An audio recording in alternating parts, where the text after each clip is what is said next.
السلام علیکم ورحمۃ اللہ وبرکاتہ۔ پیغام شفا روحانی علاج کا اسلام آباد سے عامل قاری جابر حسین احمد آپ کی خدمت میں حاضر ہے۔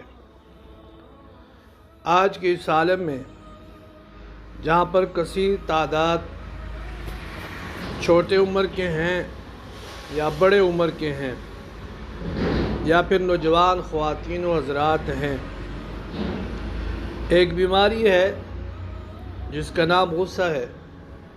اس غصے کی وجہ سے انتہائی زیادہ پریشان ہے۔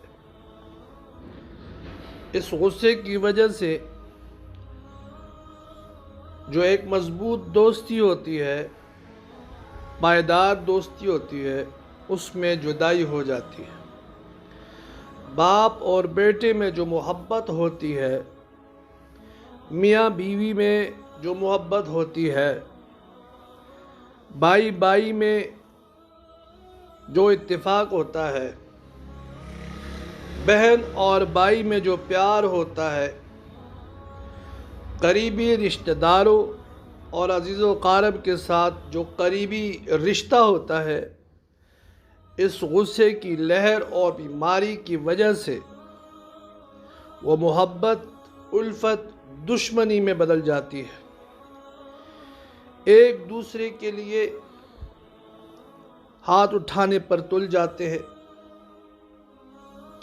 ایک دوسرے کے ساتھ دست و گریبان اور گالم گلوچ پر اتر آتے ہیں۔ برداشت کا مادہ بالکل ختم ہو جاتا ہے اور بات بڑھتے بڑھتے ہاتھا پائی، مار کوٹ اور لڑائی جھگڑے تک پہنچ جاتی ہے۔ ایسے ہی میں جب انسان غصے میں آتا ہے اور اس کا پورا بدن غصے سے لبریز ہو جاتا ہے اور دماغ مو ہو جاتا ہے، تو پھر وہ اپنا نقصان بھی کر بیٹھتا ہے، اور بعض اوقات میں ایسے نقصان کر بیٹھتا ہے جس کا ازالہ بالکل ممکن ہی نہیں ہوتا۔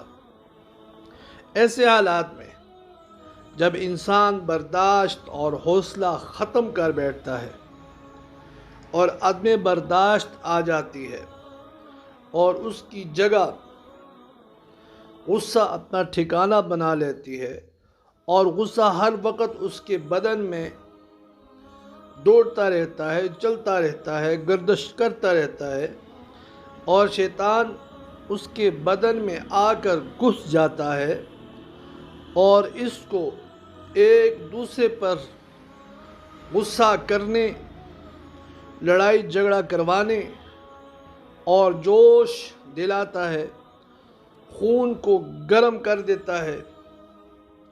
تو پھر کیا ہوتا ہے کہ پھر بات پولیس تک، تھانے تک، حوالات تک، کچہری تک اور اس سے بھی آگے پھانسی تک بات پہنچ جاتی ہے۔ اسی پر بس نہیں، جب یہ غصہ ازدواجی زندگی پر وار کرتا ہے اور میاں بیوی میں ایک یا دونوں اس غصے کے شکار ہو جاتے ہیں، پھر ان دونوں میں جو محبت ہوتی ہے، جو الفت ہوتی ہے، جو پیار ہوتا ہے، اور ان میں رشتے کی جو ایک بندھن ہوتی ہے، وہ پھر ختم ہو جاتی ہے، ریزہ ریزہ ہو جاتی ہے۔ مثبت سوچ کے بجائے منفی سوچ کے شکار ہو جاتے ہیں۔ پھر ان دونوں میں نفرت کی فضا قائم ہوتی ہے، عداوت کی فضا قائم ہوتی ہے، دشمنی کی فضا قائم ہوتی ہے، اور پھر ان دونوں میں جدائی کے لیے ان میں دراڑیں پڑ جاتی ہیں اور بات بڑھتے بڑھتے طلاق تک پہنچ جاتی ہے۔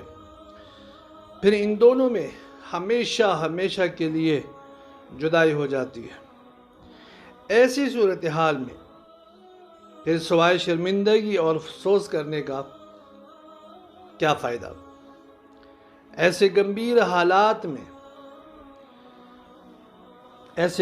حالات جب پیدا ہو جائیں تو پھر کیا کرنا چاہیے جس سے آپ کی کاروباری معاملات متاثر نہ ہو، باہر کی زندگی پر اثر نہ پڑے،